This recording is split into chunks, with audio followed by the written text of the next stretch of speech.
I just want to spend a minute or two on how this course is being structured.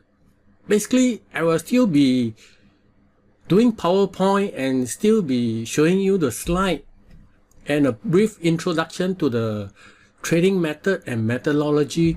What is the rationale behind the strategy? And this is important because we want to know why we do this kind of trade. But I will be focusing more on the live trade. Some of the concept, if I did not explain in the slide, as we go through the live trade, I will explain more. But because this is a rather long-term strategy, at least a month for the live trade to play out, or maybe 2 or 3 months,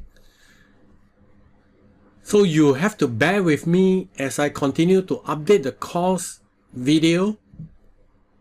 And if you have any question during this period, just post on the forum, so when I'm doing the live trade, I will address all the issue and concern that you may have.